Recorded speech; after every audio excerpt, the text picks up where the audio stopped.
Can I ask the Minister the number in each intake of Garda, the number who attested over the past 3 years, and if he will make a statement on that and also refer to the potential of reaching the target of 1,000 new recruits this year? Good morning, Cahill. I want to thank Deputy Carthy for his question.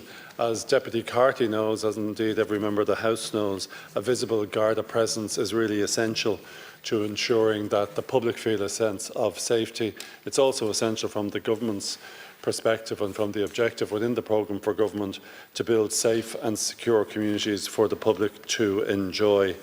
Just to let Deputy Carthy know that in February of this year there was the first Garda recruitment campaign for 2025, and I'm pleased to say that this competition was particularly successful. Over 6,700 applications were received in response to it, and I think this demonstrates the continued interest that exists in a career in the Garda Síochána. Listen, just I want to answer the specifics of Deputy Carty's questions. In 2022, there were only 2 intakes of Gardaí into Templemore, intakes of 24 and 92 trainees, with 25 and 86 Gardaí attested from those intakes. So that made a total of 111 attested in 2022 out of a total of 116 who commenced. Then in 2023 there were 5 intakes of 135, 154, 174, 174 and 109 trainees, and of those there was a total of 707 attested. So in 2023, 746 were taken in, 707 attested.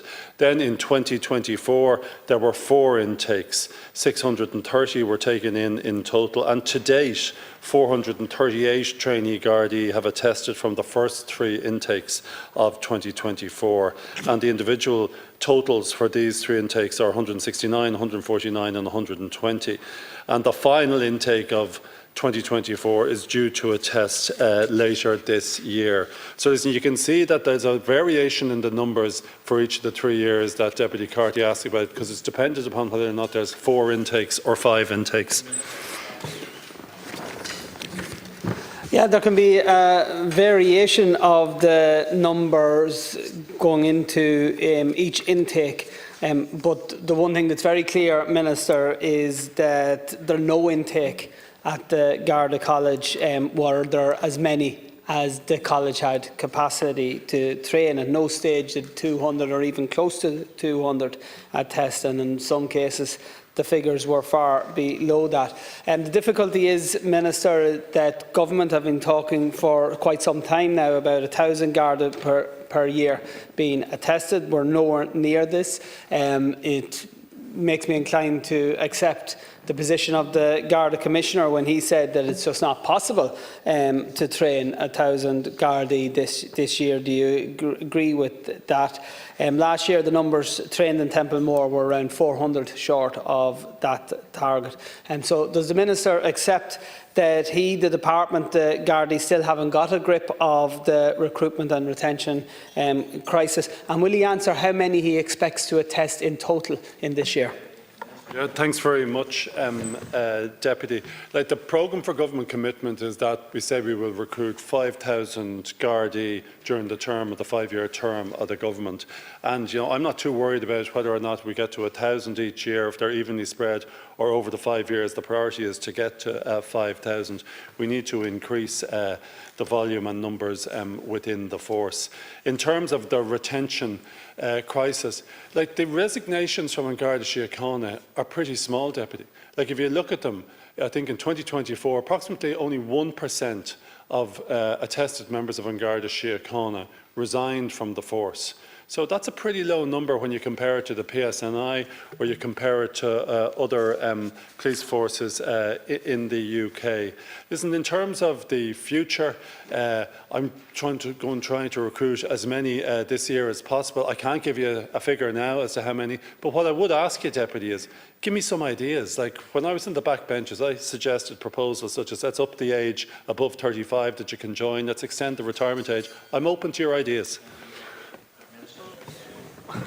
Well, first of all, Minister, maybe you can answer whether there will be 5 in the intakes this year or next year in the Garda College. You might also indicate if there are plans to increase the capacity numbers, for example, to allow intakes of 250 trainees. I'd also put it to the Minister whether he has examined the impact of the rate of payment of the Garda training allowance. So yes, we know there was an increase, but when you consider the very changes that he's after referring to in terms of the age profile of those joining the Garda, generally speaking, older people have more financial commitments, and we're told by the representative organisations that the training allowance still isn't sufficient to capture people of that demographic. So, Minister, if you are looking for an idea, there's one off the bat: increase the training allowance, increase the intake numbers permitted, and ensure that we get beyond having not just a number of applications, we need a number of Gardaí to increase. First of all, in terms of the intakes this year, Deputy, there'll be 4. There was one just in June, there's another in August, and there'll be another before the end of the year. So it'll be about 4 intakes this year. Some years there can be 5. It's just dependent upon each year and how the schedule operates. In terms of the proposal of increasing the training allowance, that's something that certainly I'm going to look at. It's something that we've indicated in the programme for government. As you know, at present it's €354 per week during training, and it is something I will look at. But I am confident, I have to say to you, Deputy, about the immediate future. It is significant that 6,700 people did express interest in recruitment. It's also noteworthy that of that 6,700 who expressed interest in February, some of them are already starting in the Garda College. So that's sort of been, and certainly many of them will be starting in terms of the next intake. So historically what happened was there was a delay getting expressions of interest into trainees on the ground. That's changing, and I'm pleased to see it speeding up. Thank you, Minister. We now move on to question 2. Deputy Connolly.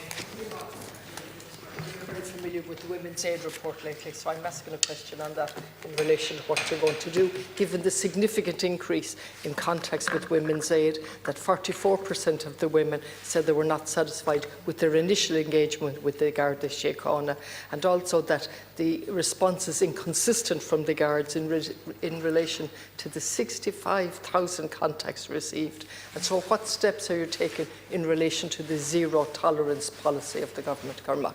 Minister. Yeah, I want to thank Deputy Connolly for her question, and as she knows, the Women's Aid report was published last week. I had the privilege and I suppose responsibility as well in terms of being at the launch and launching it. The statistics within it are very concerning.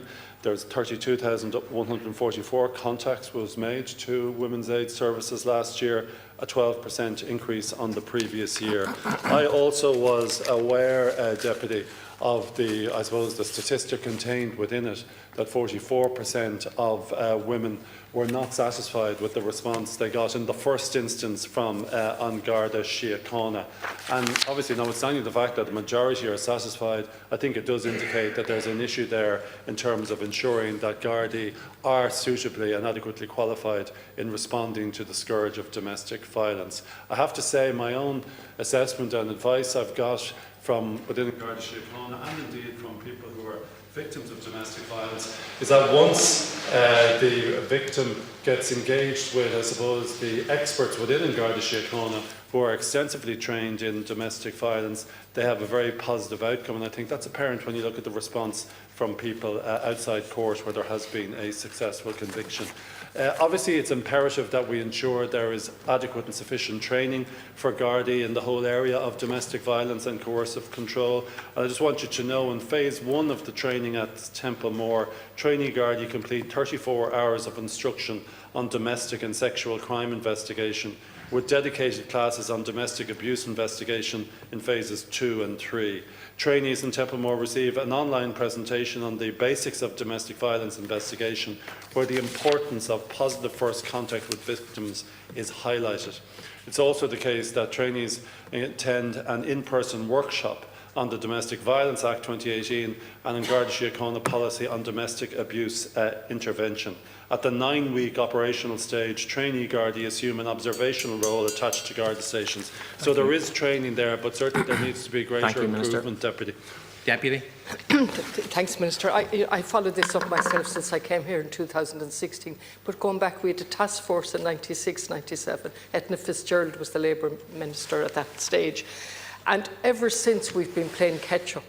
And so I'm not reassured that the Guards have now courses going. It's acknowledged by the Guards when they're before us on the public accounts recently that and they're going to send further details in relation to the improvements that they're going to make. The Women's Aid tell us the services are overstretched and underfunded.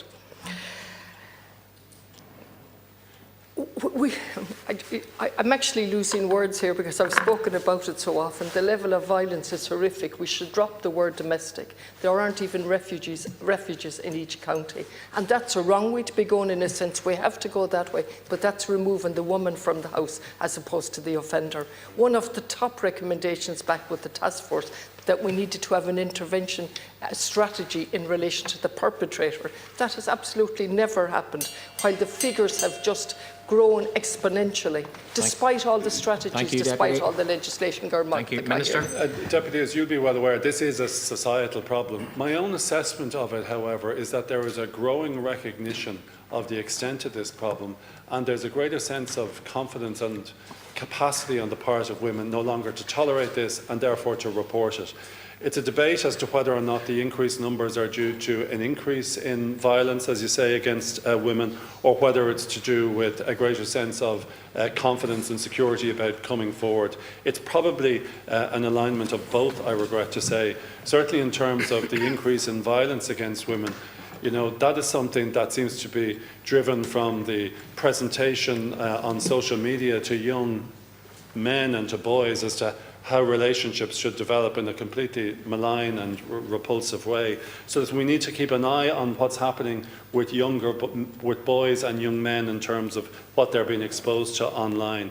But I have to say, I think the attitude of society and the attitude of politics and the attitude of people in this House to domestic violence has remarkably changed, and in terms there is a strong resistance to tolerating it any further. And the Gardaí, I think, are doing a good job in respect of it. Deputy. I disagree with you. I think the Guards are doing a good job with the protective units, absolutely. I disagree with you that things have changed in terms of societal attitudes. You can do certain things, and you can act very quickly, Minister. You can act in relation to a register that you've promised, and you've given me no timeline in relation to that, the domestic violence register. Women's Aid have consistently expressed that the strongest legislation won't make a difference, even if it's enforced without a complete overhaul of our approach to domestic, I'm not going to use the word domestic, to violence, to crime, and absolute mandatory training for the Guards at every level. We shouldn't be in the 21st century where we're talking about protective units that are good, but the general body of the Guards haven't got mandatory training in relation to this. The family law needs to be overhauled. It's described by Women's Aid and by organisations on the ground that are expert on this, that it's disempowering. It's adding to the abuse when they go through this process. So there are practical things that you can do now, Minister, as the new Minister, that will make a difference. Thank you, Minister. Deputy, there is mandatory training for trainees down in Templemore, and I outlined it earlier on in the answer. Second, in terms of the register, I have instructed officials in my department to prepare heads of amending bill to the Domestic Violence Act, and that's the name of the piece of legislation, but in order to ensure that persons who are convicted of serious offences on indictment can have the detail of that published in court judgments, which will be a decision that can be made by the judges hearing the case. So there are efforts being made, and as you know, I've got permission from government, and it's in the process of being drafting at present the amendment to the counselling notes. That's going to be contained within the Criminal Law Miscellaneous Provisions Bill. And there's other provisions as well in terms of sex for rent that I have brought forward legislation to respond to, and in terms of this register here, and indeed the Guardianship of Infants Act, which has been amended. I've got permission from government to bring forward legislation. That too will show to men that there is a consequence to the violence that they engage in against women. Thank you, Minister. Okay, we move on to question 3. Deputy Carthy.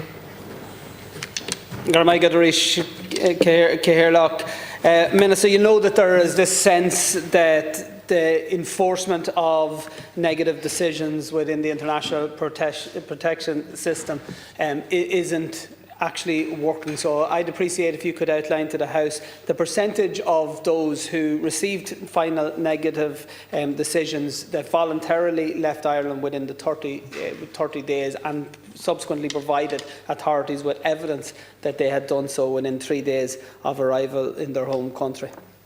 Thank you. Minister. Thank you, Deputy, for the question. And obviously, just to start by saying it's an essential priority for me as Minister that Ireland's immigration system is a firm, fair and effective system. Returning people who do not have permission to remain in Ireland is undertaken through both voluntary returns and deportation. Both types of returns are essential for the system to work effectively and ensure that I believe that there is confidence in the application of our legislation in this area. My department has a voluntary return programme to assist people to return prior to the issuance of a deportation order. It's important to note that a person can only avail of a voluntary return before the deportation order is actually issued. A person who is intending to avail of voluntary return can arrange their return independently, or they can be assisted with travel costs, financial aid, administrative support by the voluntary return unit in the department, or through the department's partner, the UN's International Organisation of Migration. The option for voluntary return is not offered to those who are convicted, obviously, of serious criminality. If a person receives a final negative decision on their international protection application, they are informed of their option of voluntary return and they have 5 days to indicate if they wish to avail of it. If a person decides not to avail of voluntary return within this period, the deportation order is made against them. People who make their own arrangements are given 30 days to leave. They are required to provide officials with documentary evidence they've left within 3 days of their arrival in their home country. This can include evidence of flights, tickets booked, boarding passes, or the biodata page of their passports with the re-entry stamp in their passport clearly shown. People who require assistance to leave Ireland will have the necessary arrangements made by the Voluntary Returns Unit. This may include obtaining travel documents, flight bookings and ground transport. People who receive assistance must provide evidence of their return. For further information, evidence will be requested if supporting documentation submitted is not sufficient to confirm that a person has left the state. People who do not require documentation within the timeframes are advised that their case will result in a deportation being ordered. In many instances, those availing of voluntary return are also met by Border Management Unit Department. In 2024, 934 people left Ireland by way of voluntary return. This year, 808 people have left Ireland by voluntary return, which is an increase of 223%. In 2024, 615 were refused international protection status. And since 2020, over 2,300 people have left Ireland. Deputy. So I'm just not sure whether the Minister has actually answered the question. So in respect of the numbers you provided, 934 and 808, if I noted them correctly in terms of who voluntarily returned, can the Minister confirm that those people notified the authorities with the appropriate documentation within 3 days, having voluntarily left? And whether could he give a breakdown just in terms of those who made their own arrangements to leave and those who received assistance from the voluntary returns unit? Because I think this is fundamental. There's 3 distinct issues within the international protection system that clearly haven't been working. One, the time it takes for processing decisions. One, the scandal within the accommodation system in terms of the profiteering that has taken place. And thirdly, then, the issue of actually decisions being in force. So I'd just like to get clarification in terms of the numbers he provided. Have they been documented, proved? And then there's clearly a further gap in terms of people for whom we just don't know where the situation rises. Thank you, Deputy. Just to clarify, if a person has left voluntarily, they must provide, and people are requested to provide officials with documentary evidence they've left Ireland within 3 days. If they don't do so, then they can be noticed that it will become a deportation order if they do not supply that information to them. So the figures I gave you were that 808 people have left by way of voluntary return up to the 27th of June 25. 615 people had been refused international protection status in 2024. Since 2020, 2,300 people have left Ireland under the programme. Of these, just over 1,600 had been refused. In these instances, people's departures at question have been confirmed. In many instances, those availing the voluntary return programme, we have a clear indication right across Europe that people who avail of it don't actually return. Deputy. I think it would be useful, Minister, if the Minister would just explain to the House the process for how those who receive a final negative decision are actually then tracked and monitored, in order that we know that people are actually leaving Ireland as they're required to do so. For example, how many people are now in the state that have received a final negative decision who haven't left voluntarily, even if they've indicated that it's their intention? But I think it's important. How many are now currently subject to the deportation order? And do we have the information as to where those people who have received a negative decision or who have received a deportation order but who are currently in Ireland, as to their precise location at this stage? And if so, can you quantify precisely how many people are currently in the state that would fall into either of those categories? Minister. Thank you. Well, obviously, the Deputy will be aware that we do not have an exit system for leaving our country. And the reason we don't have an exit system for leaving our country is there are various circumstances in terms of how we manage people going and going, particularly with the common travel area. We believe, and there's clear indications, that the vast majority of people who are served with a deportation order do actually leave the country. The indication is that people who are served with a deportation order choose to leave. They leave voluntarily. The exact tracking of that, which would require a system of having an actual process of registering the exit out of the country, is something that is very difficult to implement when you're operating within a system of a common travel area, and would put a very onerous burden actually on people moving, say just as an example, across the border between Northern Ireland and the Republic of Ireland. For that reason, while we have clear indications that the vast majority of people do leave when served with a deportation order, we don't have the exact number of everybody that is left having been served with a deportation Thank you, Minister. We now move on to question number 4. Deputy Ward. Minister, well, most of the world celebrated Pride last week and this week. In Ireland, we still have men who have criminal convictions for just being gay before 1993. So, Minister, can I have an update on the criminal justice disregard of certain convictions related to consensual activity bill? When will it be completed, and when will these men have their criminal convictions squashed?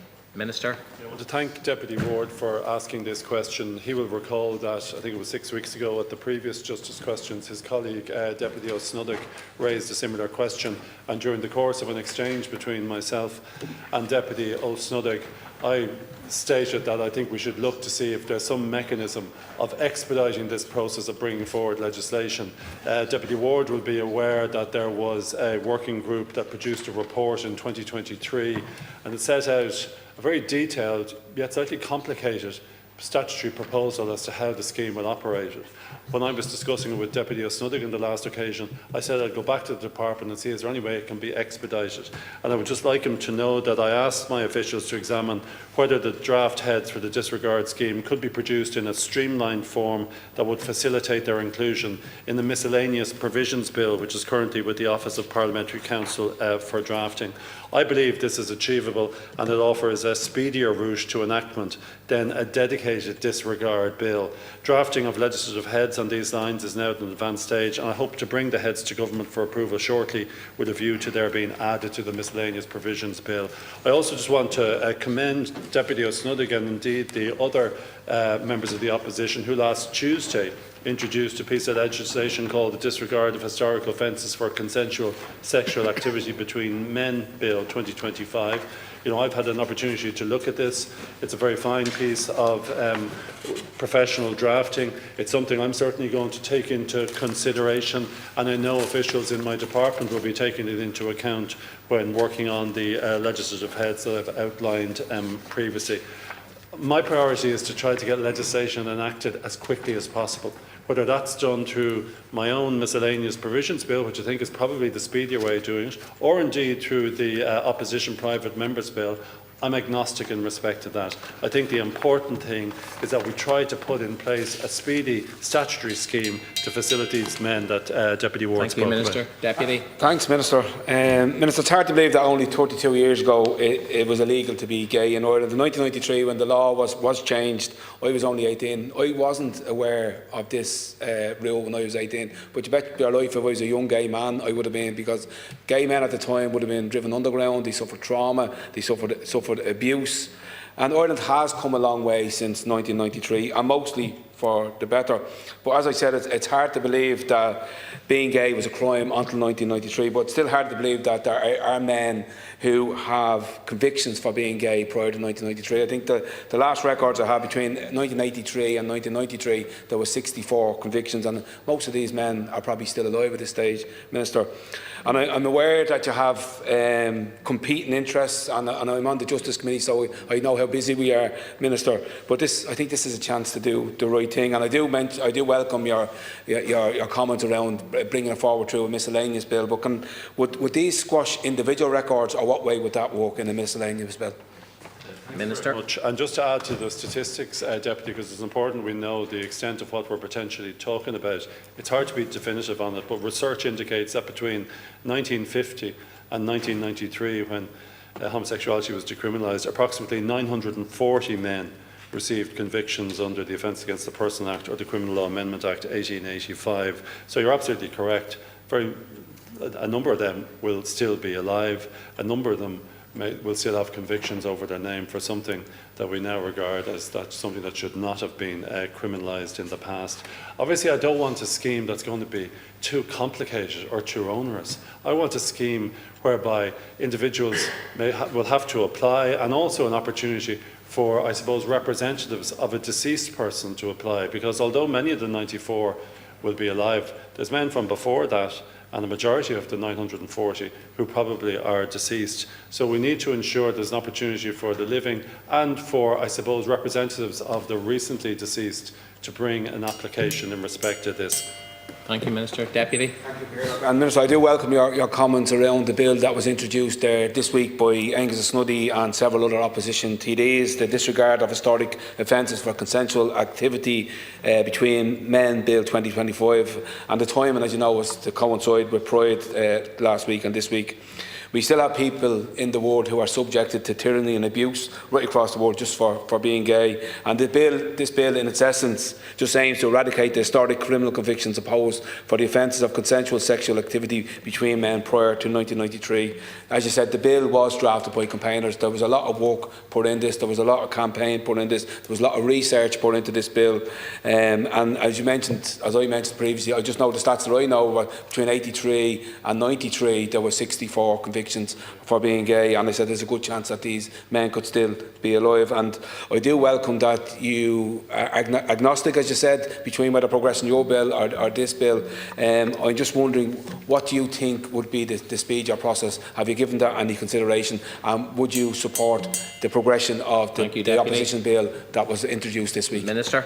My own view, to answer that question directly, Deputy, is that since the Department of Justice are working in a particular bill up to now, and I've asked them to expedite it to see if we can get it into the miscellaneous provisions bill, that's probably the speedier method of getting it done. There's an advantage to being in government from the point of view of trying to get legislation through the House. I commend opposition colleagues who bring in such detailed bills as has been presented here last Tuesday. But you know yourself, you have to use private members' time. Then it's difficult to, I wouldn't oppose this bill, I have to say, if it came at second stage. But I do think, to answer your question, it's quicker if it's done through the Criminal Law Miscellaneous Provisions Bill that I'll be introducing later on this year. One of the tricky things about this, though, Deputy, and the bill that Deputy O'Snuddig introduced recognises this, is there obviously is a distinction between persons who are convicted for homosexual activity between consenting males. Everyone recognises that if there wasn't consensual activity, and if the individual was of a young age, that couldn't be quashed. So that's where the complexity is. But I'm positive about the fact that something is going to be done shortly. Thank you. We now move on to question number 5. Deputy Brabazon. look, I wanted to ask the Minister what actions his department is taking to provide additional prison places to meet current and future demand. Thanks, Gaelic. I want to thank Deputy Bravison for that question. And I am very aware of the capacity issues that exist in our prisons and the challenges faced by those who work and live in our prisons as a result. As you'll know, Deputy Brabazon, the current programme for government commits to increasing the capacity of our prisons by an additional 1,500 spaces, and the Irish Prison Service have already begun work to achieve this. Since January 2022, capacity across the prison estate has been increased by more than 300 new spaces, with 126 delivered in 2024, 40 delivered to date in 2025, with plans to deliver a further 101 additional spaces by the end of this year. Budget 2025 increased overall funding to the prison service by 79 million, which was 18% when compared to 2024, bringing the total allocation to nearly 525 million euro. And the increase is to fund measures to address overcrowding, including a capital budget of 53 million euro, which is 22.5 million euro more than the original 2024 allocation. The Irish Prison Service also aims to recruit up to 300 prison officers in 2025, in addition to the 271 officers recruited in 2024. There's also a future prison capacity working group that was established back in 2024 to further consider future prison capacity needs and to make recommendations on the numbers and types of prison capacity needed out to 2035. And I brought the report of this working group to Cabinet recently, and it will be published shortly.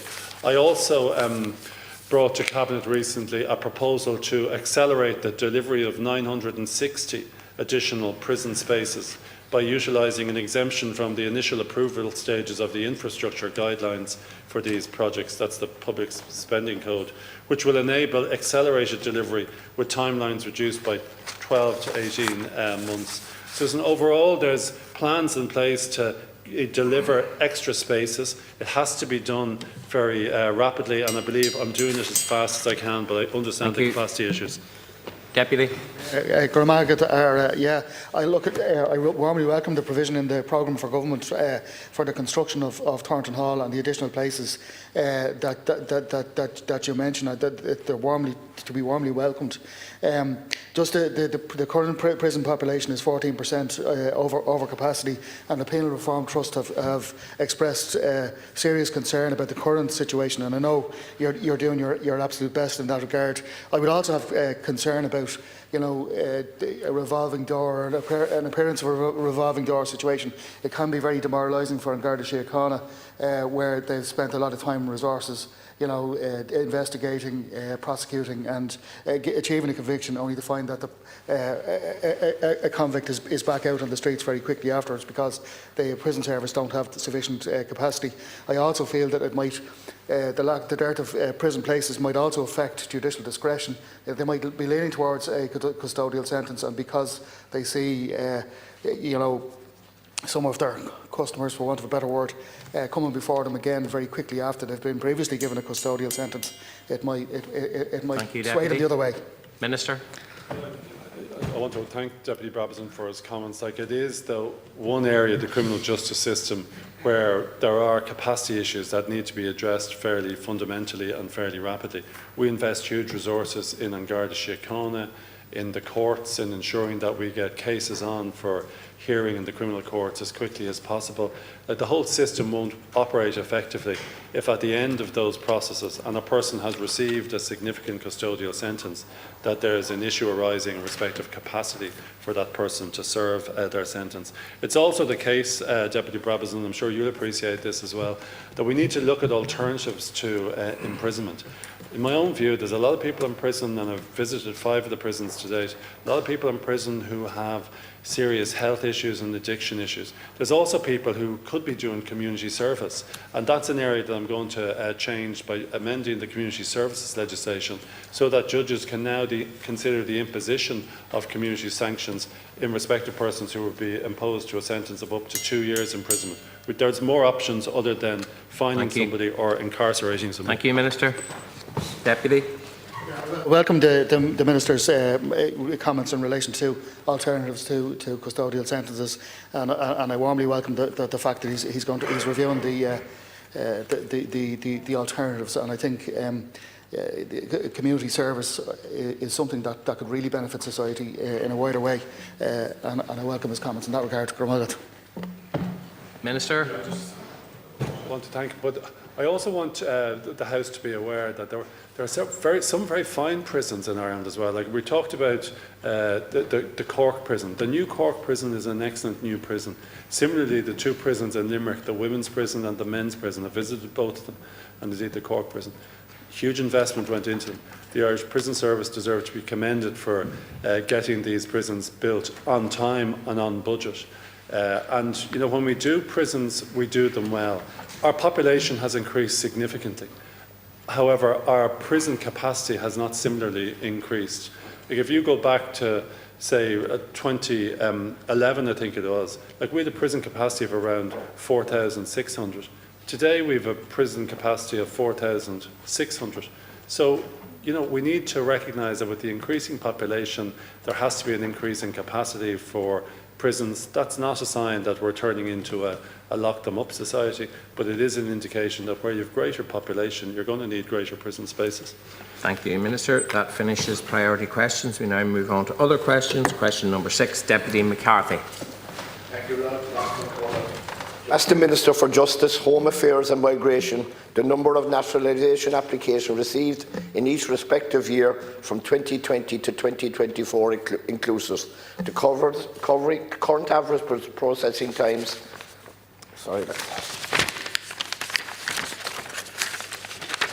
naturalisation applications, the measures being taken by his department to further reduce the application processing times, and if he will make a statement on the matter. Thank you, Minister. Thank you very much, Deputy, for the question. You may be aware that I was delighted, obviously, last week to attend the citizenship ceremonies along with Minister O'Callaghan, Minister Collins. We welcomed over 7,500 new Irish citizens, and my department is committed to providing the best possible service to the customers of our citizenship division, and we've taken significant steps to speed up the process for applicants. The steps included the introduction of an online digital application and e-vetting. I'm pleased to inform the Deputy that these changes are dramatically reducing the times. The median processing time for decision on an application in 2024 was actually 8 months. That's a significant improvement on the process, which was, say, 15 months in just 2023. It was actually 19 months in 2022, and believe it or not, it was 24 months in 2021. So there has been a really significant step change in the process. The number of naturalisation applications received by the Department in 2020 was 10,807, and that had gone up in 2023 to 22,690. Finally, 2024, we saw 27,032. But despite that substantial increase in applications being received in recent years, the fact that our processing times have significantly reduced is a huge credit to the work of the Department's Citizenship Division. And I want to thank them for that, which has gone into the processing of around 12,000 applications a year to processing now over 20,000 applications a year. I expect that going forward, the majority of applicants will continue to receive a decision within 1 year. However, it is important to note this. No two naturalisation applications are the same. Some take longer to process than others. Thank you. Deputy. Thank you, I want to thank the Minister for his response. It is clear to see that the volume of applications has greatly increased over the last 5 years, while the processing times have continued to fall year on year. This is very encouraging, and the work of the Minister and his department must be acknowledged in this regard. I appreciate that the Minister may not have the figures at hand, but has he any indication of the likely number of projected applications for 2025? Is the number received to date in the first half of this year above what was received in 2024?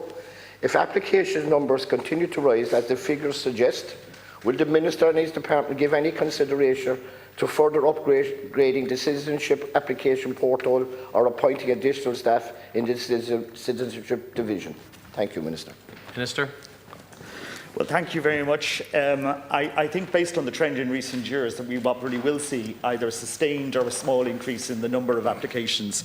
We are always looking at how the system works, Deputy. We are always looking to try and make it work better, to try and ensure that people have a speedy response to their request. So if we are looking at increased numbers, we will obviously look at how we will handle and process that. I think it's really important to mention again what I said in my initial reply to you, which was, as you can see, we have already put substantial investment into the system. We've taken down the average time it takes very, very significantly, while actually at the same time handling a significant increase in the numbers. I would, though, make that point again, because I know that for some individuals there is frustration, and they raise it, I'm sure, with you, Deputy, they raise it with me, as to how an individual application can take longer than the times I'm giving. Very much that can sometimes be beyond our control, even in terms of seeking additional information on a particular application. But every effort is done, every time, to make sure that that process is done as fast and smoothly as possible for an individual. Thank you, Minister. Deputy. Thank you, Minister. Minister, we recently saw, as you said yourself, over 7,500 people conferred as Irish citizens at ceremonies in Killarney. While this is a joyous step in their journey of becoming an Irish citizen, we have seen instances where certificates of naturalisation have taken considerable time to arrive following the ceremony.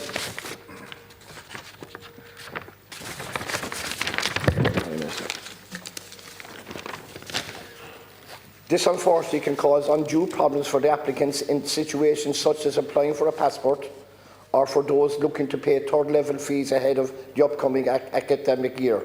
As such, can the Minister advise on the current waiting times to receive a certificate of naturalisation after attending a naturalisation ceremony, and the actions being taken by his department to ensure that these times are kept at a minimum? Thank you, Minister.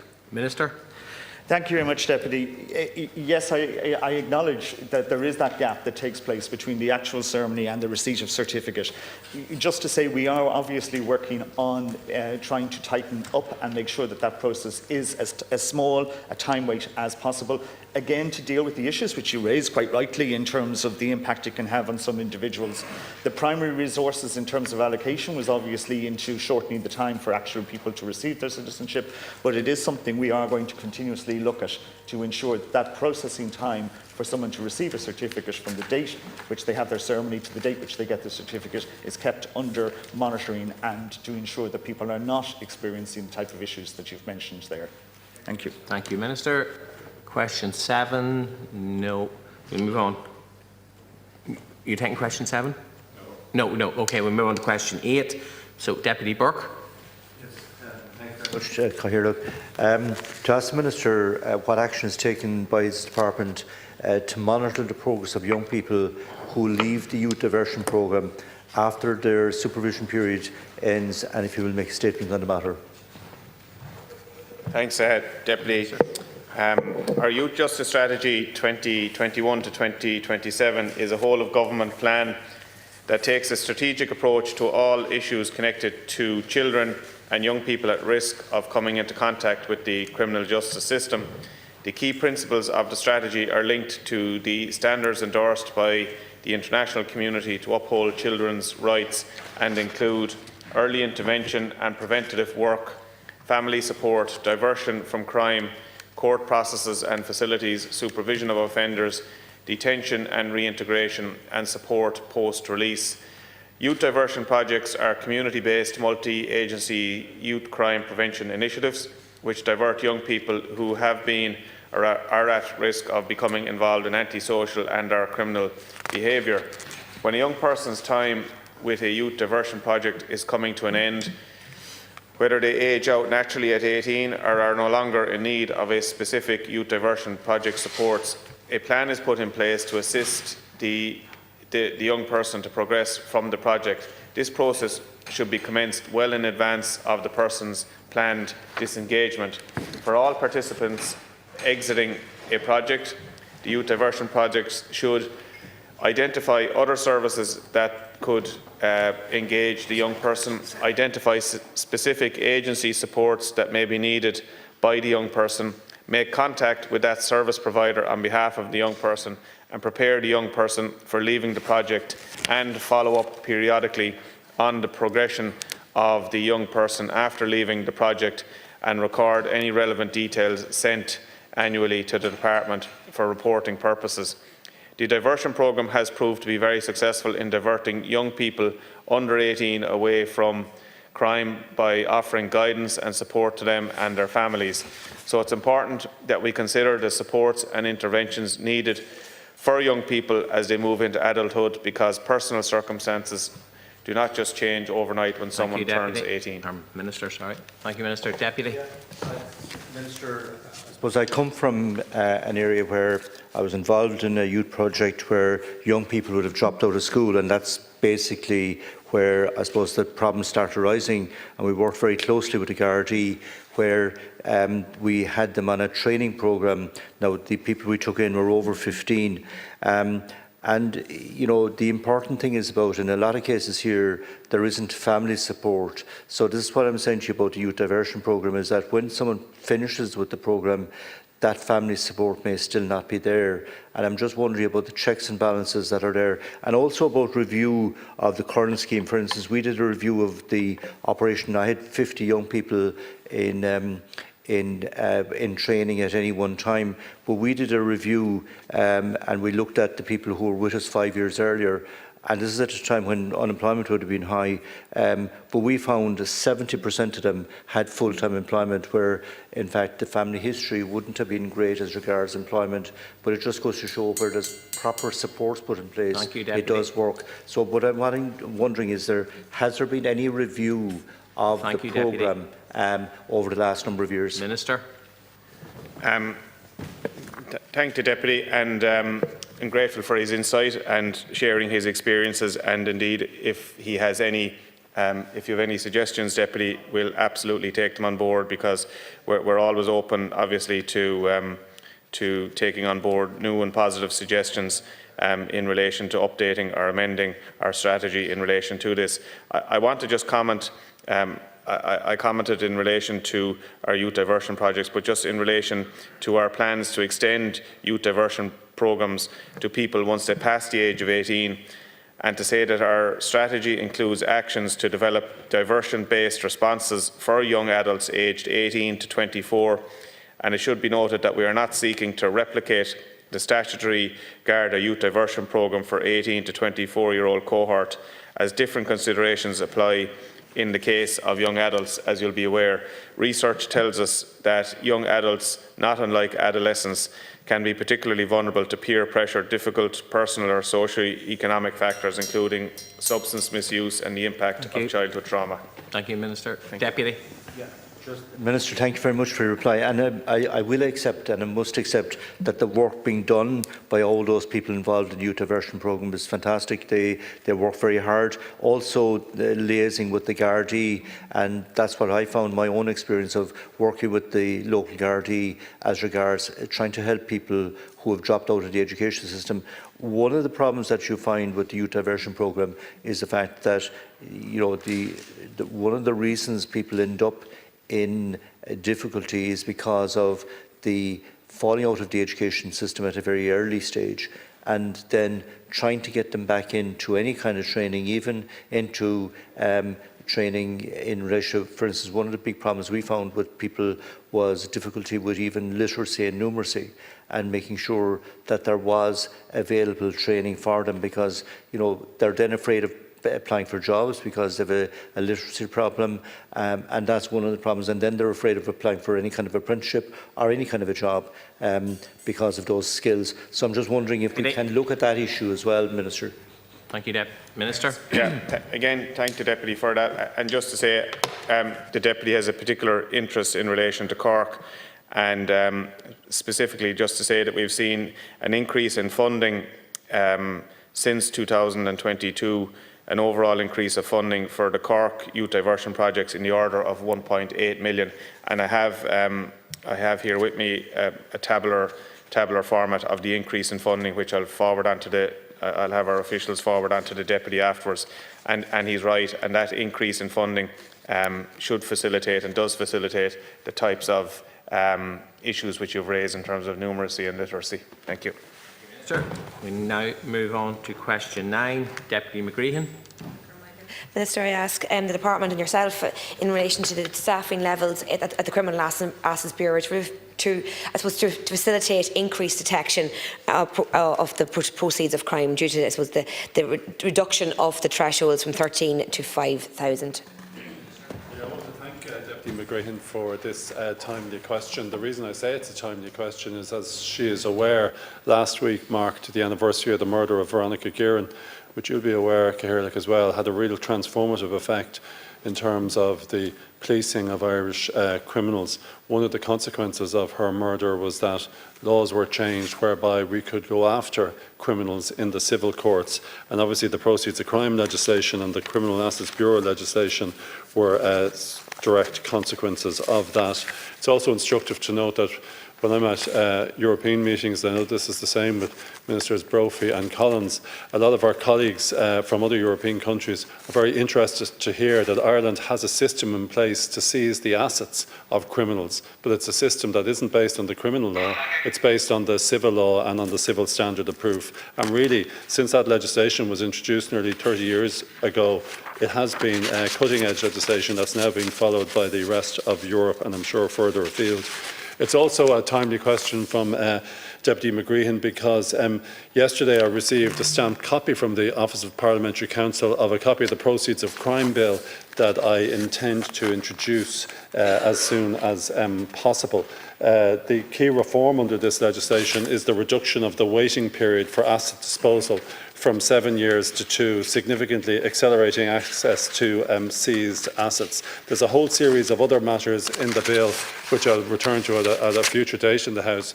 But in terms of Deputy McGrahan's question about the budget and resourcing of CAB, I'm pleased to tell her that the CAB budget for 2025 is €12.75 million, which is an increase of 13% since 2023.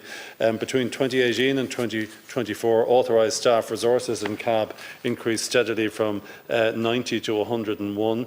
There's also further details of CAB plans which are available in their strategic plan, which is published on the Department website.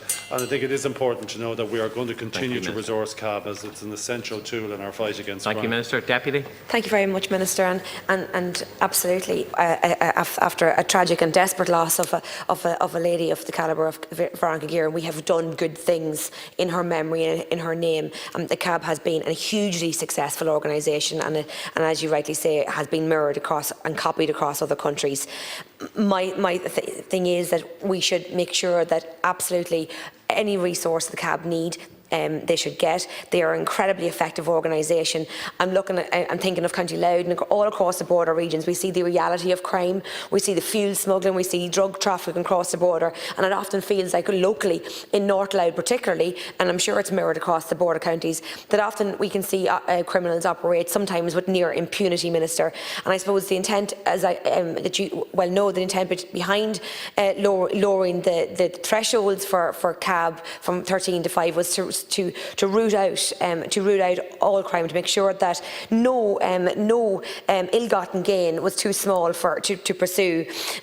We owe it to the law-abiding. Thank you. Minister. Thanks very much, Deputy. And I have to say I've had the honour of being out at Walter Scott House and meeting Superintendent Gubbins, who heads up the Criminal Assets Bureau, and I'm very impressed by the work that they're doing. I'm conscious as well that the expansion in their numbers will require probably further facilities for them. Although Walter Scott House is a fine new building, I'm aware that the work at CAB is expanding. My department has submitted a proposal as part of the review of the National Development Plan for funding for CAB accommodation, and I know that CAB is currently liaising with the OPW to find new accommodation. But as any minister will tell you, like, negotiations in respect to the National Development Plan are ongoing, and simply because it's part of a proposal submitted, I can't guarantee that will happen, but it's something I'm anxious to see occur. And I want Deputy McGrahan to know that the government is going to continue to support the growth and expansion of CAB to recover assets for the state. It's extremely important that criminals know that if they stay in Ireland, that their assets are going to be seized, if it isn't the case that they're going to be convicted and brought before the courts. Thank you, Minister. Deputy. Thank you, Minister. And it's really good to hear that the commitment in the programme for government, that you've already been working on that, and you have that bill to come to the House. I suppose I just want to reiterate, it's really important that we have I suppose personally that I would love to see a border cab unit looking at the cab, looking at the border region. It's not fair on law-abiding citizens, law-abiding retailers, to make sure that we have smuggling, we have illegal fuel coming across the border. These are criminals. They might be, under a guise of smuggling, but it is criminal activity, and I want to make sure that they're held to account. Minister. Agree with Deputy McGreehan, and of course one of the reasons why many serious criminals from Ireland have left Ireland and gone further afield is because of the threat they were exposed to from CAB, and that is a good positive development. I want the Deputy to know that there's no part of the country that is free from CAB's supervision or surveillance. And I know that in all communities around the country that CAB has initiated proceedings against individuals where they believe that they have assets which are the proceeds of crime. I want that to continue. I'm sure it's happening in the border region as well as in other regions as well. It's not simply an organisation that concentrates its attention on Dublin or Cork or the main cities. It is absolutely national in its reach and international when it comes to its cooperation with other agencies. And just again, I want to agree with Deputy McGreehan. I'll continue to resource CAB, and I know that CAB wants to extend its powers, which will happen through the legislation I'm going to introduce shortly into the House. Thank you, Minister. We'll now move on to question 10. Deputy Carthy. Thanks, Chair. Minister, you'll know that there is significant concern in the legal profession, indeed elsewhere, about the time it has taken for the Civil Legal Aid Review Group to complete its work. I understand that you have now received a report of that group, and I would ask if you could give us an outline of the findings of the report, which you've previously cited in response to me, and if you could give an indication as to when that report will be published. Minister. Deputy. And as you have stated, it is the case that the Civil Legal Aid Review Group completed their reports recently. In fact, in April, I received from former Chief Justice Frank Clark a majority report of the group and a minority report. I've had the opportunity to read both of them, and I'm discussing within my department as to how I'm going to progress them, because one thing I am fairly satisfied about is that we need to increase the thresholds available to people seeking access to the civil legal aid scheme.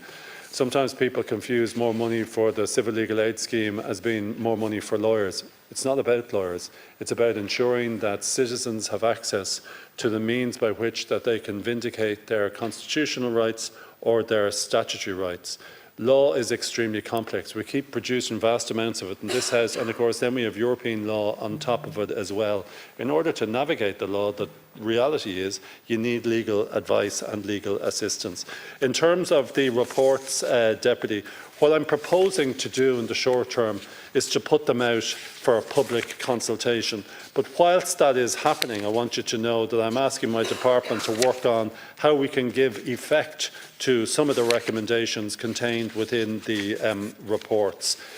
There will be a consequence, obviously, to increasing thresholds and making civil legal aid more accessible to people. It's something I want to achieve, but the consequence will be is that there will be more work that will have to be done. So I need to ensure that there are the resources on the ground in terms of private practitioners and indeed solicitors working within the legal aid board offices around the country to facilitate them in terms of providing for this greater level of work. So listen, I want to thank the former Chief Justice for the report, and I hope to be in a position to publish both reports shortly. Deputy. Minister, you may recall my interest in this comes from a number of different angles, but particularly as a result of work that I've been doing with women predominantly who have either sought protection or barring orders and who have tried to secure legal representation under the civil legal aid entitlements but can't get legal representation. You told me that that would be considered in the context of this review. And while increasing Access to legal aid is absolutely laudable. At the centre of this particular crisis, I'm told by both women and legal practitioners that the legal aid fees that are paid to solicitor on the District Court Family Law Solicitors panel is actually the problem. That is what's deterring solicitors from taking on the case. So part of the problem for this particular type of course is that there's many adjournments, and that can make it unsustainable. So Minister, Deputy. what you've described to me sounds like a lot of further delays. For these women in particular, I want to know, is this going to be addressed? Minister. Yeah, it is going to be addressed, Deputy, but like when a very detailed report comes in, but 2 reports, and by the way, I have no objection to receiving majority and minority reports, but when reports come in, they have to be carefully considered, and there's no point in me just announcing I'm going to implement the report, and people are saying, well, when's that going to be done, and how is that implementation going to take place? As you'll be aware, civil legal aid is provided by the Legal Aid Board, primarily through a network of law centres and by solicitors employed by the board. And there's other time the board will engage private solicitors to supplement the services provided by board solicitors in certain areas of law on a case-by-case basis. I'm aware of issues arising in respect of family law and predominantly women going before the courts who have to go to courts before the courts because they're in a family law predicament. We need to ensure that they have access to appropriate legal advice in order to facilitate them in vindicating their rights under the Constitution and indeed under statute. So listen, it is progressing. The reports are completed. My department's working on them, and I hope to put in place a proposal in the near future for government. Deputy.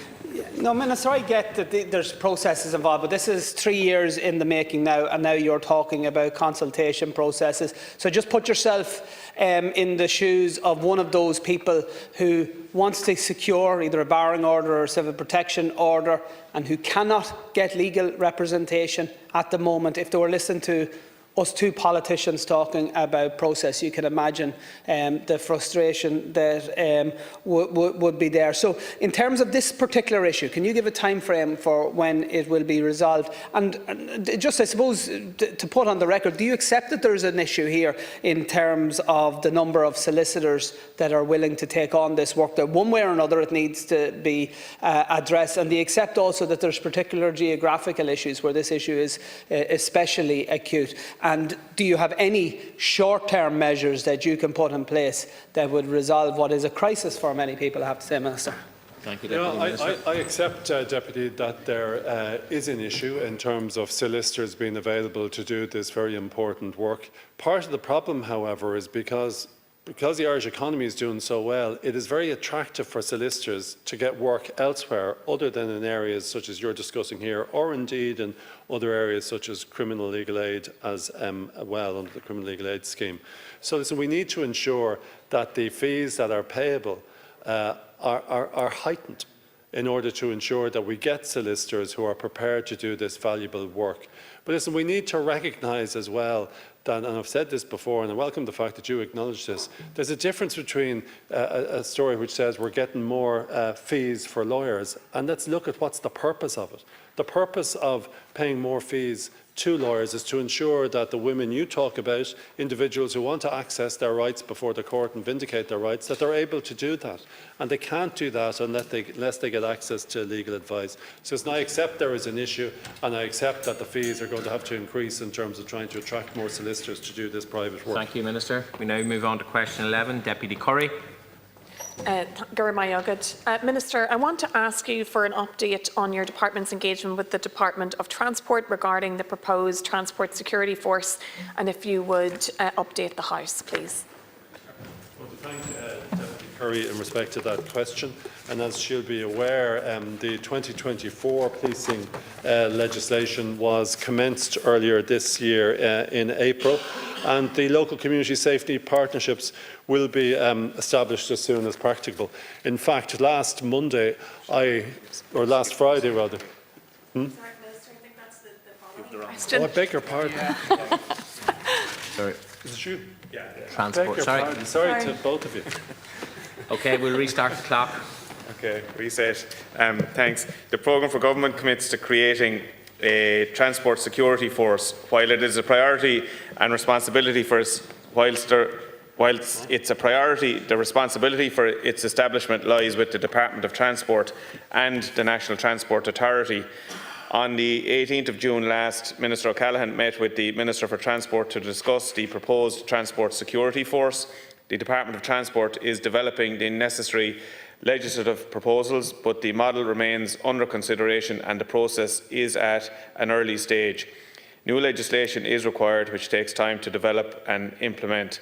However, I can assure the Deputy that ensuring the safety of public transport passengers and staff remains a key priority while this work is ongoing. Antisocial behaviour affects many areas, including public transport. Responsibility for safety does primarily rest with public transport companies working closely with Garda Síochána where appropriate. Garda Síochána has tools to respond to antisocial behaviour on public transport.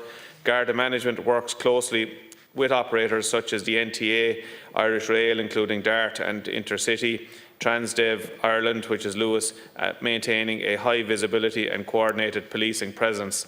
Garda Síochána are actively working to address issues on public transport, including through dedicated operations such as Operation Twin Tracks and Operation Sol. A range of regional and local operations have been put in place by Gardaí to prevent and detect criminal activity on public transport.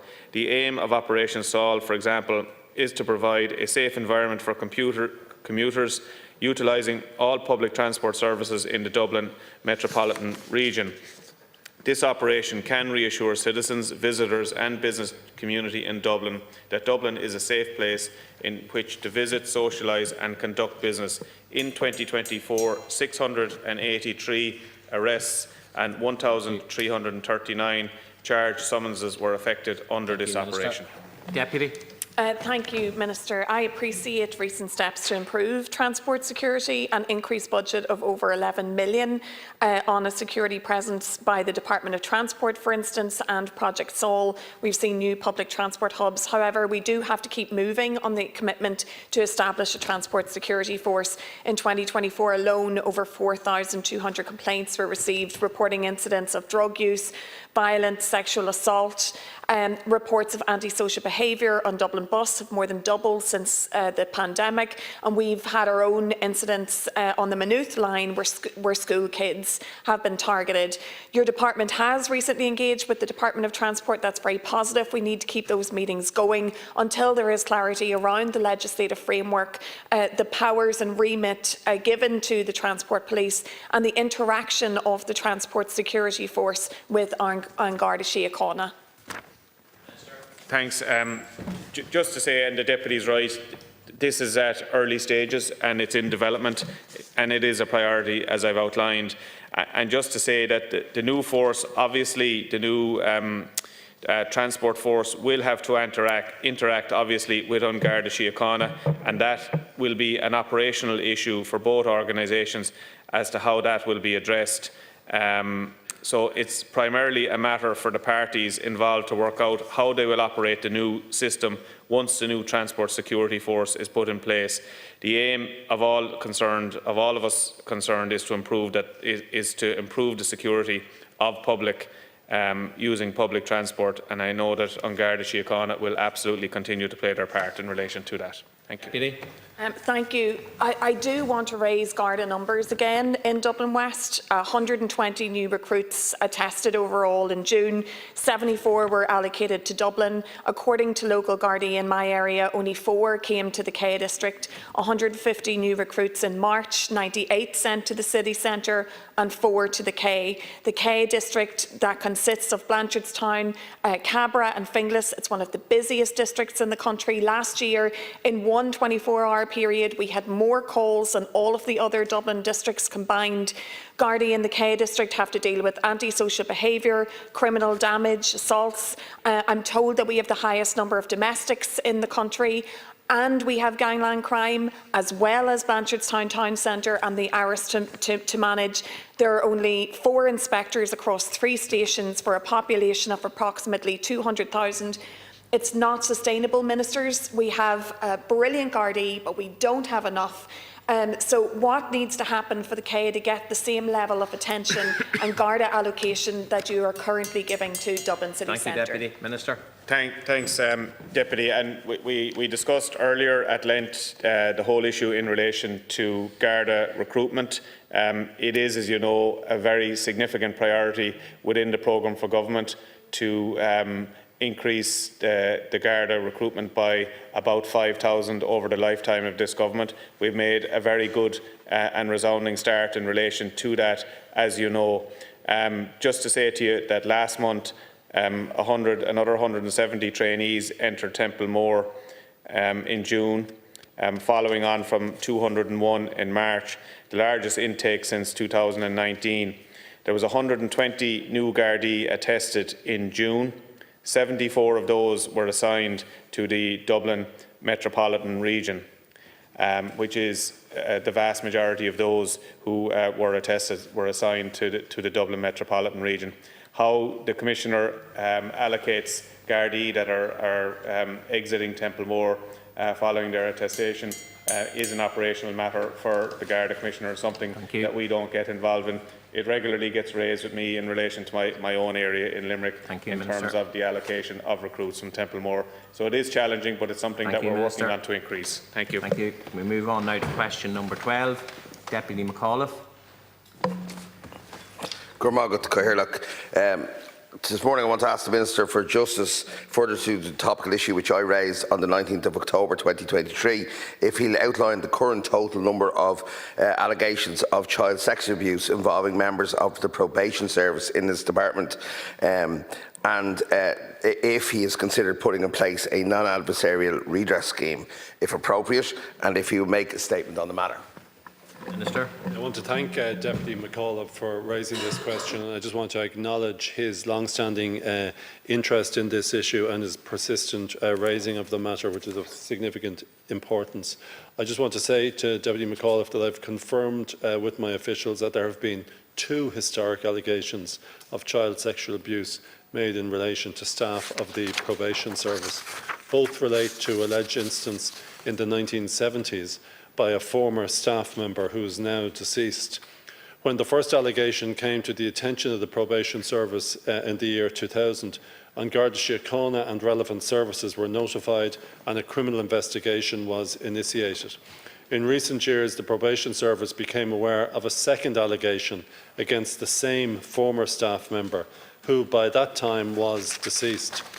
The matter is currently the subject of a legal claim which is being managed by the State Claims Agency on behalf of my department.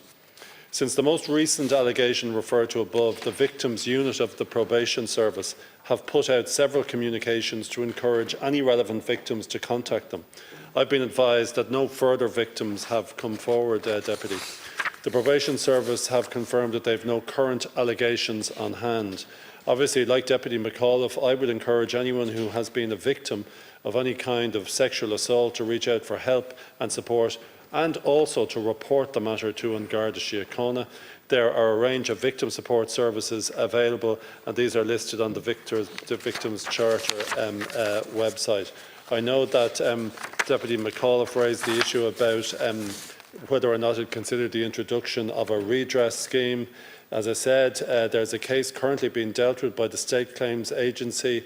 My department is aware of one other case and no other victims have come forward. So in all the circumstances, it would seem more appropriate to allow that case that is currently in the system to be concluded rather than starting a new process at this stage, Deputy. Thank you, Minister. Deputy. Good morning, Ara, and I appreciate you outlining in detail the previous work that has been done on this case. And as the Minister has said, there is now confirmation by the Department of 2 reports of allegations of child sexual abuse, and in the Minister's words, they relate to a deceased member of the Probation Services. Of course, this matter has also been the topic of much media coverage. The RTE Investigates programme carried out an investigation into the programme which they titled Scouting Dishonour, in which they referred to the then Chief Scout Joe Lawler, and of course allegations in regard to him and his service in the probation services. And I know that Joe Duffy on RTE has also discussed this case in much detail. Now, Minister, I appreciate that these cases are incredibly sensitive, but unfortunately for victims of abuse, there is a stigma coming forward. But when you are also the subject of the probation service, there's almost a double stigma in coming forward, because you also have to reveal that you're in the probation service. Thank you, Deputy Minister. Thanks, Deputy. I think you've put that very sensitively and appropriately. Like, I am aware of the allegations made against Scouting Ireland. I recall the RT Investigates programme, and indeed I very much recall the very powerful work done by Joe Duffy in terms of, on his programme, interviewing people who had been subject of abuse whilst they were in the Scouts. Probation service, obviously there was a slight overlap, certainly in the case of one individual concerned, an overlap between the probation service and Scouts. Of course, the vast majority of work done by probation service was done in respect of people who, I suppose, weren't children. But notwithstanding that, it is an issue that has to be closely watched. Like, on the basis of the information we have at present, however, Deputy, in circumstances where there's only 2 allegations, like, it would be difficult for me to recommend or propose some form of a redress scheme when the numbers are so limited. Now, I note what you say, that there may be other people out there who are hesitant about coming forward, but I did be interested to hear your proposals as to how we could Thank you, encourage Minister. them. Deputy. Well, look, Gormagat, Minister, and perhaps a redress scheme will be overly complicated and result in people receiving justice delayed. But equally, we shouldn't be placing the burden on victims of having to sue the state. That's not necessarily the best way forward. And we've seen in other cases where people have their only option is to sue the state, then often justice is incredibly delayed. Minister, perhaps there's a mechanism here to try and mediate this, to try and come forward with a non-adversarial solution.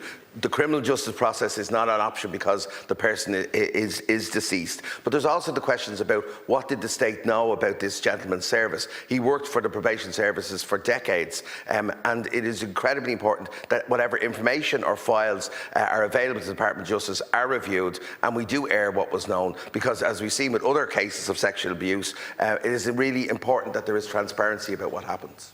Yeah, certainly, Deputy. I'll make inquiries in respect of the stage that, or the case that is still ongoing at present. If it is the case that there is clearly liability on the part of the state, well, I would like to see that case resolved in as conciliatory or in a mediated fashion. And I'll speak to the appropriate, maybe speak to the Attorney General just in respect of that case. Obviously, you're correct. It does put a lot of burdens on people to sue the state, but the Attorney General published a couple of years ago, I suppose, a protocol for how the state should deal with persons who are suing it. If it is the case that there's liability on the part of the state, I would like to see that liability acknowledged by the state. However, sometimes the difficulty in resolving a court case can be in respect of the quantum. I'm not saying that's the case in this particular case, Deputy, but if there is an issue in respect of quantum, that's when, as you suggested, that a mediator could be put in place to try to see if a mediated settlement could be facilitated. Thank you, Minister. We'll now move on to question 13, Minister. Deputy Curry. Bringing the regulations into effect for the local community safety partnerships so they can get up and running. This new approach will involve residents, social workers, youth workers, businesses, education representatives, as well as An Garda Síochána and state agencies.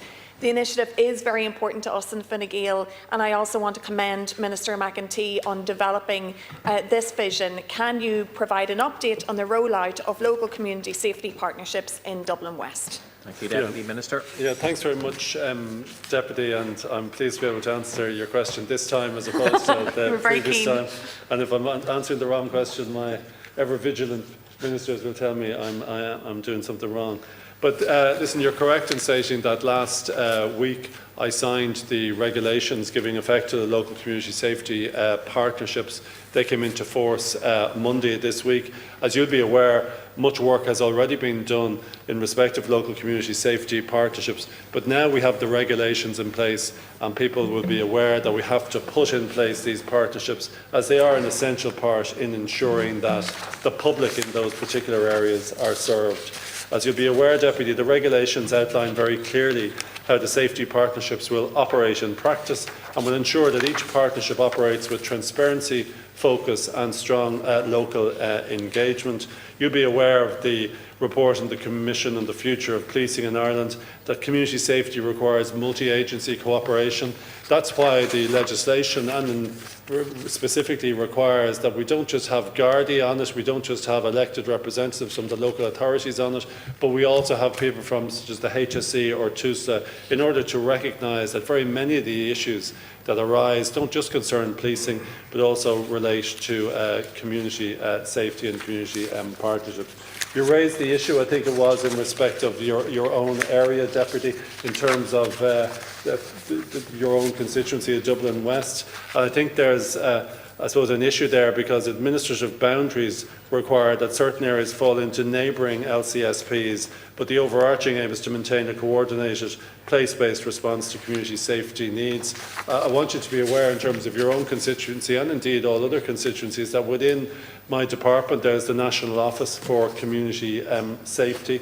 It will have a responsibility in terms of providing guidance to local community safety partnerships as to how they should deal with issues in the area. Minister. Deputy.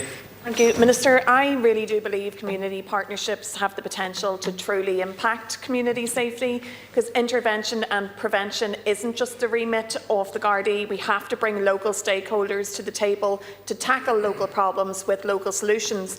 So I'm wondering, how are you going to ensure people know about this initiative? Residents, will there be a local campaign, a local awareness drive? I believe 5.5 million has been provided to set the partnerships up. How do you envisage these funds being spent? Will there be a community safety partnership office, for instance, situated in the community for people to access? There's also the Community Safety Fund putting proceeds from crime back into communities, but it's actually only 4 million. The local partnerships, if they're working, will have strategies and recommendations, and those solutions need to be funded and won't always fit neatly under local authority or state agency budget lines. So I really hope, Minister, you're going to take an active role in ensuring the partnerships are working from the ground up as well as the top down. Yeah, certainly, Deputy, I will be taking an active role, and it is an important time and occasion, I think, now that these regulations have been signed and are being rolled out. The community partnerships will not just be on their own trying to formulate their own guidance, because, as I said to you, there will be a National Office for Community Safety, which is a statutory office that will be based within my own department, and it will be providing guidance for the partnerships with overlapping areas. Such collaboration can include exploring opportunities for joint initiatives, shared resources and joint meetings as well. As laid out in the regulations, each local community partnership may have up to 30 members, and mandatory members will include representatives from the local authority, representative from Garda Síochána, the Health Service Executive and a representative of the Child and Family Agency. And each local community safety partnership will be supported by 2 full-time permanent staff within the local authority. Each partnership will be led by a voluntary chair and vice chairperson be elected from among the membership. So listen, I intend to start going out and meeting these partnerships, Deputy, but it's really important that all of us, me particularly, start selling them and telling people about the benefits to come from them. Deputy. Thank you, Minister, for the update. And I'm going to circle back to the Garda numbers again, because community safety does depend on that too. And there shouldn't be inconsistency across districts in Dublin Metropolitan Region. The K might be losing out to the city centre at the moment, but historically there are also consistencies with other Dublin districts too. There's potentially 1 Garda for every 531 people in the K versus 1 Garda for every 397 people in a neighbouring district that has significantly lower crime statistics. Our Gardaí in the K are hungry, they're driven, they're dedicated. It's really evident when you're working with them, and the leadership is rolling out very positive and proactive initiatives. They have a very high proportion of guards. They're still within their probation period. That's how new our force is in the district. I'm asking you, Minister, to examine the inconsistency and encourage evidence-based policy across population, across crime statistics and geography. We need to receive the same attention as the city centre. Minister. Yeah, thanks, Deputy. First of all, I agree with you about the K District in Blanchardstown. In fact, a couple of weeks ago, I went out to Blanchardstown Garda Station and had the pleasure of meeting the Gardaí out there. They do excellent work, and it is a very demanding station, very busy station. The Deputy mentions about how I need to get involved in sort of directing the Garda Commissioner as to where Garda numbers should go. I'm not going to do that, because if I start doing that, it'll then become a very politicised system whereby the Garda Commissioner is simply responding to where the Minister wants guards to go. You know, where does that lead us in the future, with Ministers saying, listen, put lots into my constituency, can we have more in Minister Brophy's constituency and Minister Collins? I'm not going to do that. I'm going to leave on Garda Síochána, the Commissioner and the senior staff, to make a determined calculation as to where they wish Garda new recruits to go. They're the best positioned people to determine it. They assess all the factors. And of course, just because a Garda recruit doesn't come to a station direct from Templemore, doesn't mean that stations such as Blanchardstown don't get people transferred there. Thank you, Minister. Just before we move on, I have a message into the record. So, the Select Committee on Defence and National Security has completed its consideration of the following revised estimate for the public services for the service of the year ending on the 31st of the 12th, 2025. Votes number 35 and 36. Okay, we now move on to question 14. Deputy Moynihan. Thank you. Minister, there are employers who struggle to get skilled workers in a range of different sectors, and they look across the world to find people on that. But when they're recruiting, they're struggling with both getting a permit and then possibly a visa to enter the country. What is the up-to-date on getting the single visa application process up and running? Minister. Now, thank you, Deputy, for the question. As you know, obviously, and mentioned there, legal migration plays an essential, it's a very positive role in Ireland's society and economy. Legal pathways are vital to addressing labour shortages in the economy. I've been working closely with the Minister for Enterprise, Trade, Tourism and Employment to ensure that Ireland's legal employment pathways are both efficient and as convenient as possible. In May 2024, government approval was secured for our plan to introduce the single permit to both work and live in Ireland. This decision followed detailed engagement by the interdepartmental group to explore the feasibility of the measure. As you are aware, there currently are employment permits, and you mentioned the problems therein between having employment permits and visa applications and residency permits all being processed separately. A detailed plan has been developed to unify these processes, and an implementation team is working to introduce a single permit. Once this is in place, Ireland can then seek to opt in to the EU Single Permit Directive. It's a complex, though, and technical project involved linking two separate IT systems, and it's likely to require legislative amendment. The project is due to be completed in 2027. In the short term, though, steps are being taken to streamline the process so that information requests and checks aren't duplicated. The customer experience will improve through aligning the online information and introducing a single payment model. These steps will simplify the process for people while the common application platform is being developed. My department is making a significant investment in the technology to fully digitise the immigration service, and also last year changes were made to allow spouses and partners of employment permit holders to themselves take up employment without the requirement for a separate authorisation. All of these initiatives are designed to ensure the long-term sustainability of the economy and to support and recognise the vitally important contribution made by legal migrants to our economy and society. Thank you. Deputy. Minister, in areas such as healthcare, farming, timber and other sectors, employers have struggled getting skilled staff. And when they look abroad, it can be a slow and difficult process between finding the person, their employment permit, visa to enter. Each one after another can be a challenge, and you could end up finding the person but not actually a visa to enter the country. I note how you're outlining the various, the plan to move ahead with the single permit.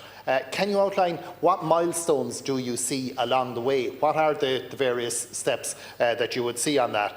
And is it intended that it will be a phased introduction?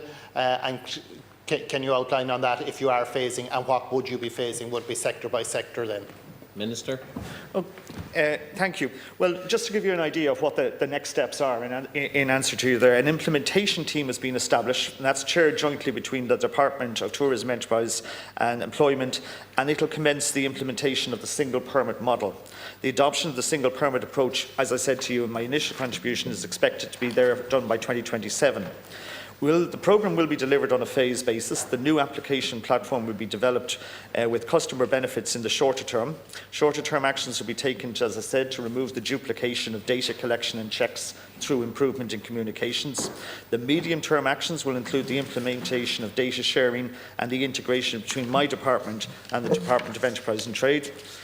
We will obviously be making every effort to progress, not just in terms of meeting that 27 deadline, but also in terms of having, as quickly as possible, the systems in place to stop that duplication, which we believe is the first very initial steps, so as that for people applying who are experiencing, and you have quite rightly indicated, those difficulties between the visa and the permit, to try and get that process moving as fast as possible. Apologies. Deputy. Thank you, Minister. Look, two different questions on it. Firstly, in relation to phasing, and you're aiming at a 2027 completion date. Is that 27, you flick the switch and everybody applies, or are you phasing in a sector by sector from there or just before that? Secondly then, collaboration between yourself and your own department and the Enterprise, Trade and Employment department.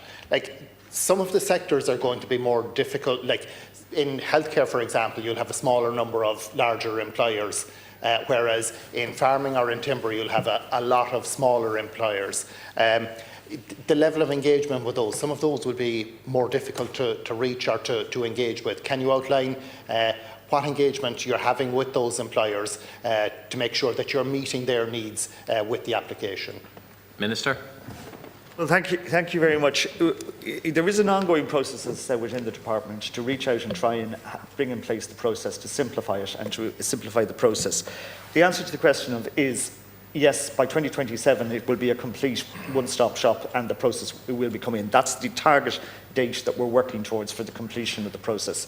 In the intervening process, myself and my counterpart in the Department of Enterprise are absolutely willing to see what we can do to ensure that we have better engagement with sectors where needed, between the two departments, to ensure that in advance of 27 that we actually streamline the process. And I do take account fully what you're saying, Deputy, that within different sectors there are very much different requirements, there are very much different difficulties, but it is, I believe, possible to work through those and work to have, in the medium term, a much quicker process based on the current processes we're doing, and obviously then to have the complete changeover to 2027. Thank you.